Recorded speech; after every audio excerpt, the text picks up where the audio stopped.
Bonjour à tous et bienvenue pour une nouvelle édition du JT d'AutoPlus. À l'honneur aujourd'hui, le Festival Automobile International et plus particulièrement son exposition de concept car. C'est la 10e édition.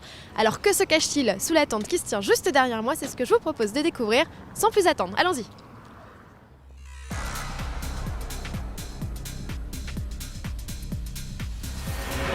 Avant de commencer la visite, retour sur la soirée de gala du Festival Automobile International qui s'est déroulée ici même le 31 janvier 2017. On y a remis plusieurs grands prix et un titre, celui de plus belle voiture de l'année 2017.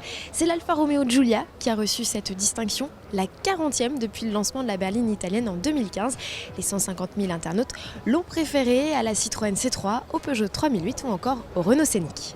Soirée au cours de laquelle, je vous le disais, de nombreux grands prix ont été décernés. La Ferrari GTC 4 Lusso a ainsi reçu celui de plus belle supercar de l'année, le Peugeot 3008 celui du plus bel intérieur et enfin le Renault Trésor a reçu lui la distinction de plus beau concept car de l'année. Je vous propose tout de suite de découvrir cette exposition de concept car en compagnie d'Anne Asensio qui est vice-présidente du design chez Dassault Systèmes. Écoutons-la. Comme chaque année, c'est encore un festival de concepts, de beauté, d'émotion. Donc j'ai plusieurs véhicules. Pour commencer, j'aimerais vous parler du Trésor, de la Renault Trésor. C'est bien de commencer avec la Renault Trésor parce que quand on parle de concept car et quand on parle de créativité et d'expressivité d'un designer, le Renault Trésor exprime tout ça. Pour une première raison, c'est que c'est un concept sans contrainte. Je pense que quand on est designer, on doit rêver d'avoir eu à dessiner une voiture comme celle-ci. Pour une raison toute simple, c'est que si les contraintes, elles existent, ce sont seulement celles de l'imagination et de la créativité. En quoi cette voiture, finalement, est l'expression pure de la créativité des designers? Regardez-la, elle est très basse, elle est très large et elle dispose d'une ouverture absolument extraordinaire. Une seule pièce unique de carbone qui permet à la fois donc d'accéder au véhicule, mais en même temps, lorsqu'elle se referme, de reconstruire la rigidité du volume.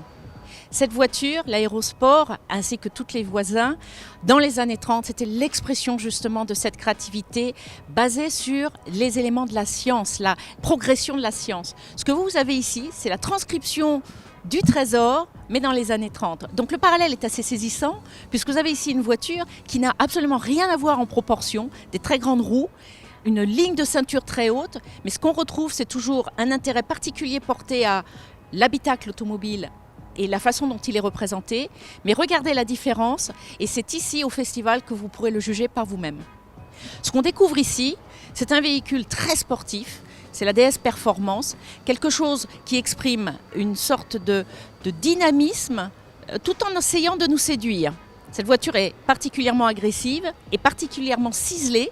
Moi, je voudrais que vous regardiez un petit peu comment on intègre les feux, les phares, les détails.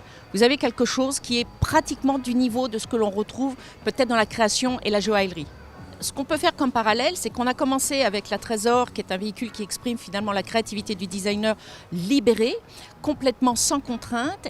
Ici, on est dans l'expression de ce que pourrait être et préfigurer des expériences automobiles qui dépassent le véhicule en lui-même, mais qui s'expriment aussi sur la science. Le design, finalement, se rapproche de plus en plus du phénomène des sciences, des matériaux très complexes qu'il faut mettre en œuvre et qu'il faut maîtriser. Typiquement, là, on a un véhicule de performance où le carbone, le composite et des designs qui s'expriment de plus en plus comme de l'aéronautique, enfin des thématiques aéronautiques, sont clairement exprimés là. Et un véhicule ici au festival incarne encore davantage cette idée-là, c'est l'Aston Martin que nous allons voir maintenant.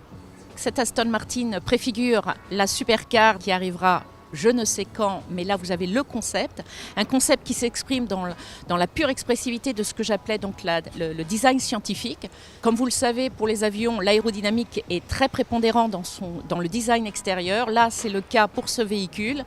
Et voilà le résultat, quelque chose d'absolument extraordinaire, où le véhicule, on peut se poser la question, est-ce que c'est une voiture ou le début d'un avion ? Regardez le traitement particulier de la partie sous-bassement de ce véhicule.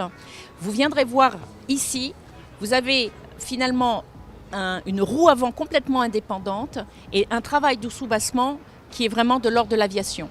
D'ailleurs, ça s'observe aussi au niveau du cockpit où finalement vous êtes davantage en train de piloter un jet qu'une automobile. Tous les concept cars présentés par Anne Asensio et de nombreux autres modèles, citons le Jaguar E-Pace, le Citroën Aircross ou encore la C3 WRC, sont à découvrir jusqu'au 5 février 2017, place Vauban à Paris. Le tarif est de 14 €, tarif réduit 8 € et nouveauté dans le cadre de ce Festival Automobile International 2017. Vous, visiteurs, vous aurez la possibilité de tester gratuitement 4 véhicules, 4 nouveautés, la Citroën C3, la Porsche Panamera, le Jaguar F-Pace et le Maserati Levante. Pour cela, rien de plus facile, il suffit juste de vous inscrire auprès d'Hôtesse et ce sera ensuite parti pour une balade de 30 minutes dans Paris. Je vous donne rendez-vous dès demain sur autoplus.fr pour un nouveau JT avec en tête d'affiche la Seat Ibiza. À demain.